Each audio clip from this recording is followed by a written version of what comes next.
Olá, muito boa tarde. O Concílio Vaticano II deu novo dinamismo ao diálogo ecuménico. As indicações que deixou para toda a Igreja serão apresentadas daqui a pouco por José Eduardo Borges de Pinho, hoje convidado do programa Eclésia. Antes, espaço para notícias que marcam a atualidade religiosa. Em Fátima, milhares de peregrinos consagraram o pontificado do Papa Francisco a Nossa Senhora. A Jornada Mundial da Juventude marcou também a peregrinação internacional aniversária de 12 e 13 de maio.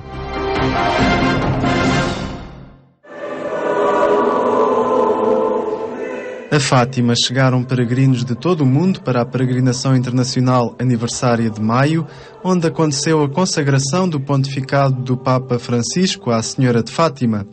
O pedido foi feito pelo próprio Papa ao Cardeal Patriarca de Lisboa, que em Fátima cumpriu o desejo manifestado pelo cardeal argentino após a sua eleição. Assim, vos consagramos, Senhora, vós que sois mãe da Igreja, o ministério do novo Papa. Diante da imagem de Nossa Senhora de Fátima, Dom José Policarpo pedia a proteção de Maria para o pontificado do Papa Francisco, nomeadamente para a renovação. Dá-lhe o dom de discernimento para saber identificar os caminhos da renovação da Igreja. Dá-lhe coragem para não hesitar em seguir os caminhos sugeridos pelo Espírito Santo. Amparai-o nas horas duras de sofrimento. Ajudai-o a vencer na caridade as provações que a renovação da Igreja lhe trará. Na peregrinação de 12 e 13 de maio, a mensagem de Fátima e a importância deste altar do mundo foi recordada pelo arcebispo do Rio de Janeiro, que presidiu às celebrações. Para Dom Orani Tempesta, a consagração do pontificado do Papa Francisco a Nossa Senhora comprova-o.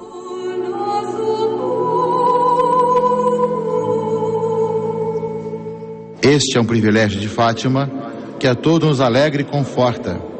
A especial atenção e solicitude que os papas nos últimos 50 anos têm demonstrado por esse solo abençoado, transformando-se em peregrinos na Cova da Iria, para vir aqui pedir à Senhora do Rosário proteção para a Igreja e a paz para o mundo. Na noite do dia 12, após a procissão das velas, o arcebispo brasileiro recordou essa tradição dos portugueses e fé mariana que sempre mostram. É esse ambiente que se vive em Fátima, entre milhares de velas que seguem a imagem de Maria.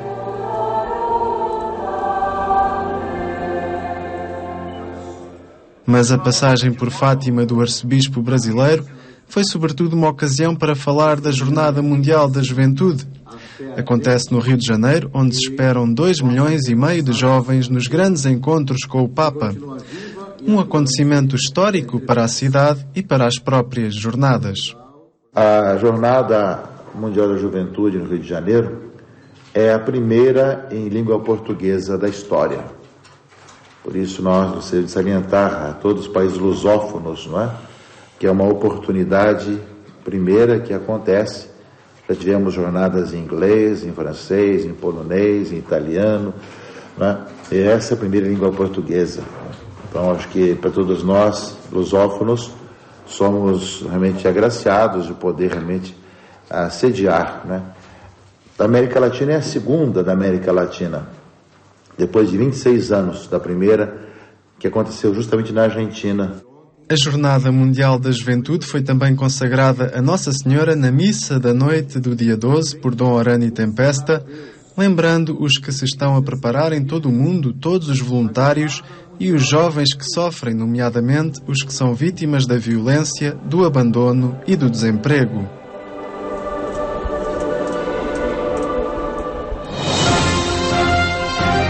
Em Fátima, Dom António Marto pediu que o exemplo do Papa de preocupação pela pobreza e pela justiça social chegue à Europa, onde as respostas à crise são determinadas apenas por medidas economicistas.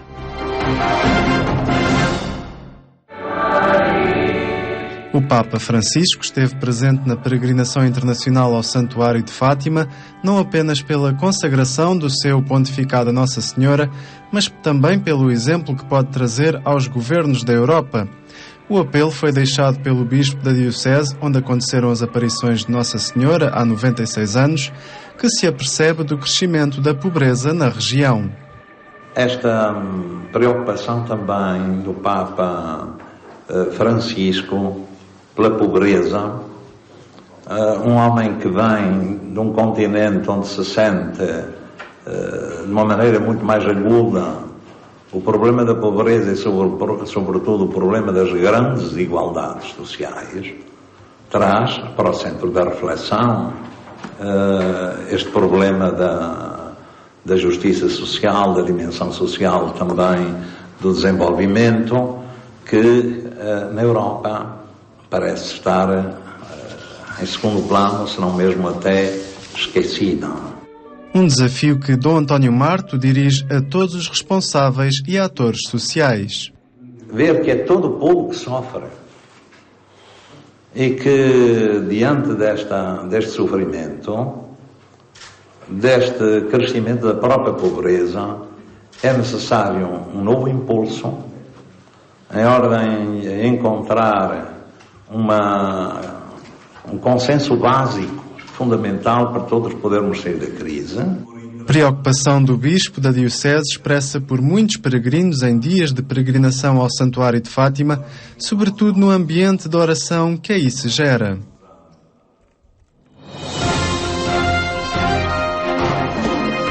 Este ano, mais de 37 mil peregrinos quiseram dirigir-se a Fátima a pé. Dias de fé vividos em muitas estradas de Portugal.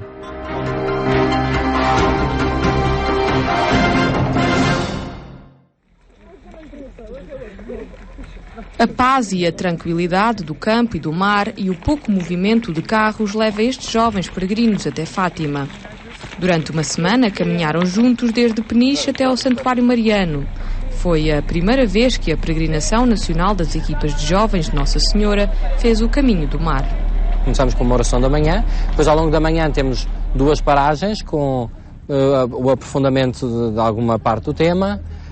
Temos algumas dinâmicas ou em tempos de silêncio, rezar o terço todos juntos ou de 2 a 2, falar com alguém que não se conhece ainda na peregrinação ou falar com alguém que já se conhece, enfim, desses vários momentos.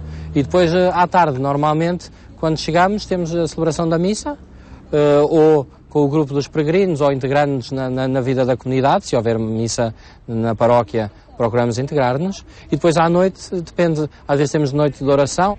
Com 26 anos, Filipa Félix Machado participou várias vezes enquanto estudante nesta peregrinação nacional. Depois começou a trabalhar como assistente editorial e o ritmo profissional não lhe permitiu marcar presença nesta caminhada durante 3 anos. Algo de que sentiu muita falta e por isso este ano decidiu marcar férias para poder dedicar-se exclusivamente a esta semana de partilha e oração. Eu nunca fiz nenhuma peregrinação com um objetivo especial, com um tema especial ou para cumprir uma promessa, nada disso. Foi sempre uma maneira diferente de ter uns dias dedicados à oração, uma oração muito especial à Nossa Senhora e de poder estar com pessoas da minha idade que pensam da mesma maneira que eu e que estão na vida com o mesmo sentido que eu tenho. Um sentido que, mesmo sem se conhecerem, é comum a outros peregrinos, mais velhos e com outras histórias de vida. Em plena Nacional 1, no meio do barulho e do trânsito constante, muitos são os peregrinos que caminham até Fátima. De Paredes, inseridos no grupo da obra da caridade ao doente e ao paralítico, rumam a Fátima mais de 300 peregrinos. Vêm sobretudo para, numa atitude de ação de graças, tirar estes dias quase como para um retiro espiritual, para poderem também acertar um bocadinho as agulhas da vida, ver pronto, aquilo que as motivações da vida, como é que estão, para depois também partirem para o novo ano que vem, até ao próximo ano, porque também são pessoas que vão repetindo e têm tempo para pensar, têm tempo para refletir, têm tempo para rezar, encontram também tanta gente a quem dão apoio durante o caminho, também recebem apoio de outros e tudo isto ajuda a um espírito comunitário. A Há 5 anos que Manuela Ferreira integra este grupo de peregrinos. Com 44 anos, Manuela encara esta peregrinação como um retiro de fé, uma semana de partilha e união entre todos, que lhe dá alento para enfrentar as dificuldades diárias no resto do ano. Vou uma pessoa diferente, a todos os níveis. Vou mais rica na fé, mais humana. Olho mais para os outros, problemas dos outros, não só para o meu umbigo. A partir do dia em que passei a fazer esta peregrinação, senti que fiquei uma pessoa diferente, mais sensível aos problemas dos outros. Olhar mais para o meu lado, não só para mim. Exemplos de alguns dos peregrinos que durante uma semana dedicaram os seus dias a caminhar até Fátima. Dias em que as dores e o cansaço foram compensados depois pela chegada a Fátima, onde participaram nas celebrações da peregrinação anual de maio.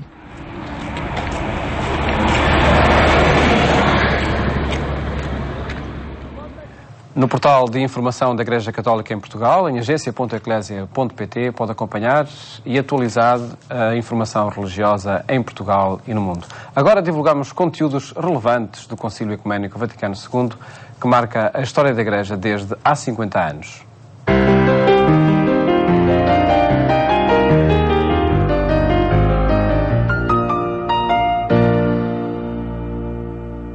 Está connosco José Eduardo Borges de Pinho, cumprimento, muito boa tarde. Boa tarde. Obrigado por estar connosco. Nesta série de programas em que recordamos os conteúdos essenciais do Concílio Ecuménico Vaticano II, há 50 anos, e que marcam a história da Igreja desde há 50 anos para cá, temos-nos centrado na palavra diálogo e na mudança de paradigma que aconteceu com o Concílio Ecuménico Vaticano II. Também no diálogo com outras religiões cristãs, no diálogo ecuménico, o que é que se inaugurou com o Concílio? Uma etapa nova, no que respeita, antes de mais, ao diálogo entre os próprios cristãos. Essa foi uma preocupação fundamental do Papa João XXIII, como é sabido, quando convoca o concílio, mas depois decisivo foi o facto de ele ter criado o Secretariado para a União dos Cristãos em 1960, portanto ainda antes do concílio. O secretariado teve 2 nomes no início fundamentais também, o cardeal Agostinho Bea e o teólogo dominicano Yves Congar.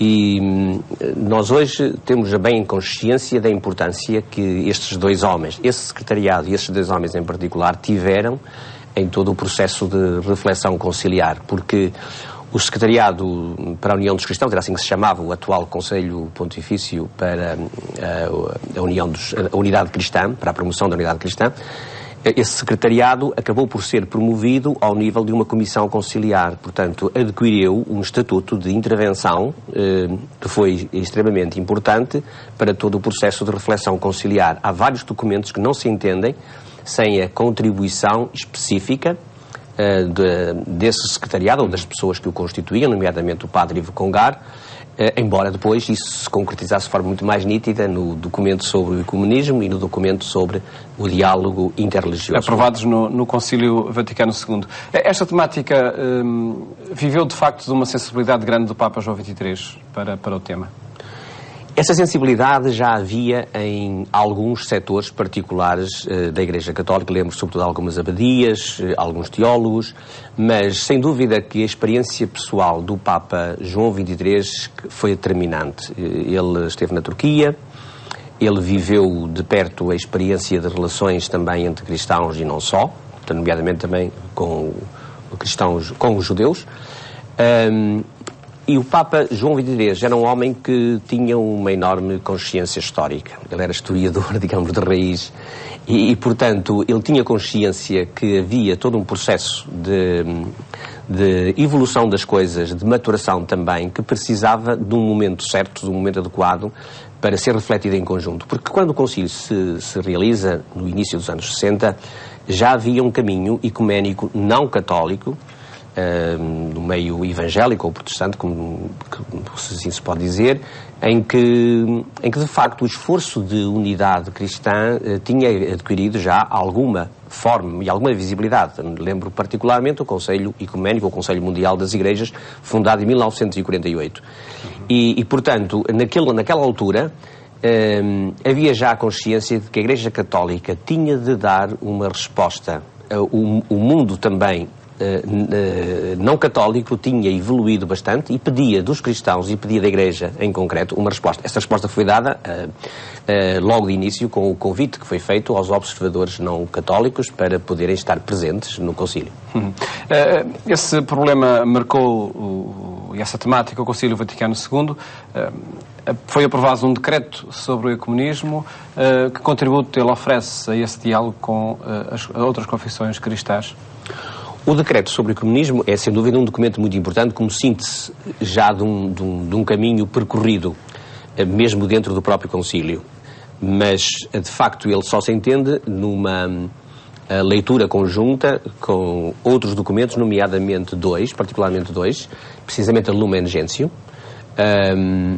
no número 15 da Lumen Gentium e no número 13 a 16, mais rigorosamente, mas em particular no número 15, fala-se já daqueles elementos de santificação e de verdade que existem nas outras igrejas e comunidades cristãs, portanto, numa afinidade, numa participação comum nos mesmos bens de salvação, que tirando algum exclusivo da Igreja Católica. Exatamente, portanto, que há muito de comum entre os cristãos e que isso tem de ser conhecido e valorizado. Isso depois é, de facto, também traduzido no número 3 do Decreto sobre o Ecumenismo.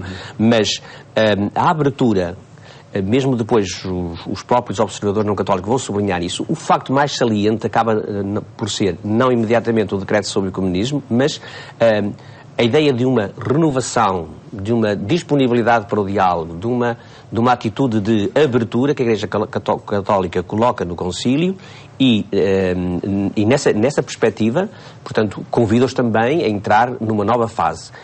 Há um documento fundamental para o diálogo ecuménico, que aparentemente pode parecer que não tem, mas que é, sem dúvida, a Constituição Dogmática Dei Verbum, sobre a Palavra de Deus. Porque a Constituição Dogmática toca no problema-chave do relacionamento de escritura e tradição e, sobretudo, dá as bases para a percepção diferente, atualizada, renovada, por exemplo, da importância crucial da Palavra de Deus, por exemplo, de que a tradição e a escritura não são duas fontes separadas da revelação, mas que a revelação de Deus acontece como acontecimento da autocomunicação de Deus em Jesus Cristo, que se manifesta de forma privilegiada na Escritura, mas também acolhida na Igreja, obviamente. E aí uma questão fundamental para o diálogo, nomeadamente com o mundo protestante. Fundamental pelo que significa em si mesmo e fundamental também porque leva a própria consciência católica, a nível da teologia e a nível da prática católica, a transformações que nós hoje achamos normais, mas que tiveram uma grande importância. Por exemplo, a atenção que nós damos hoje à Palavra de Deus, nas celebrações litúrgicas e fora das celebrações litúrgicas. Antes do concílio, o lugar que se atribuía na existência cristã, assim, concretamente, no comum dos cristãos, à Bíblia, a Palavra de Deus, era muito reduzido se nós compararmos com aquilo que hoje, de facto, já estamos a... Não havia o hábito de ler a Bíblia. Não havia o hábito e havia uma tradição anterior que até, de certa forma, a proibia, porque a Igreja Católica, durante um certo tempo, na sequência da Reforma, olhou para a interpretação individual da Bíblia como um risco. Portanto, se os cristãos não tinham cultura, preparação suficiente para ler a Bíblia, pensava-se assim, era melhor não lerem do que lerem mal. De facto, nós hoje estamos numa situação também cultural diferente, mas independente disso, nós temos uma percepção do que a Palavra de Deus significa e de que o encontro com essa palavra, mesmo independentemente das questões exegéticas que se possam colocar, estamos diante de algo absolutamente nuclear na experiência cristã. Um concílio ecuménico, todo ele, até pelo próprio nome, onde foi publicado um documento especificamente sobre o ecumenismo. Depois do concílio, que etapas este movimento conheceu? Houve várias iniciativas e há todo um percurso com elementos muito importantes. Em termos oficiais, digamos, do posicionamento oficial da Igreja Católica, e eu distingo três aspectos assim muito sumariamente. Por um lado, a declaração repetida, que hoje continua, de que a tarefa ecuménica é uma tarefa prioritária da Igreja Católica no sentido de um testemunho mais credível do Evangelho. Por outro lado, a Igreja Católica inicia, a partir dessa altura, um diálogo oficial com as grandes tradições confessionais. Hoje são cerca de 12, 13 diálogos oficiais bilaterais que estão em curso. E há, sobretudo, depois, aquela reflexão que é feita em 1995, precisamente, portanto, 20 anos depois do concílio, 30 anos depois do concílio de 1995, do fim do concílio, que é a Ut Unum Sint, a encíclica Ut Unum Sint. E essa encíclica... Papa João Paulo II. Essa encíclica é um monumento de recepção do Vaticano II em termos ecuménicos, porque diz quais são os princípios fundamentais do ecumenismo, o que é que nos faz, nos move em termos de transformação interior e de relacionamento. Por outro lado, resume os passos dados, inclusive nas grandes viagens que o Papa fez, e depois pergunta-se o que é que, qual é o caminho que temos a percorrer, quanta nobis est via, o que é o caminho que está à frente. E é aí que o Papa precisamente coloca um dos aspectos, entre outros, fundamentais, que é a questão do próprio ministério de Pedro na vida da Igreja. E aí pede a colaboração de teólogos e de pessoas responsáveis eclesiais, católicos e não católicos, para o ajudarem, mantendo aquilo que é essencial no ministério de Pedro, poderem também encontrar uma forma de exercício mais aceitável deste ministério. Para uma resposta breve, na sua opinião, qual é o caminho para este movimento ecuménico? Eu creio que o caminho, em termos de princípio, é, antes de mais, sem dúvida, nós convencermos que o que está em causa é a nossa própria renovação, é a nossa própria fidelidade ao Evangelho. E, em segundo lugar, também haver a vontade, digamos, prática, efetiva, de ir traduzindo em passos concretos aquilo que vai sendo adquirido na consciência teológica, no encontro entre os membros da Igreja, responsáveis, etc. Professor Borges de Pinho, muito obrigado por ter estado neste programa a recordar os conteúdos essenciais do Concílio Ecuménico Vaticano II, ocorrido precisamente há 50 anos. Já amanhã estamos de volta com outros temas da atualidade religiosa. Desejo-lhe um bom fim de tarde. Até amanhã, se Deus quiser.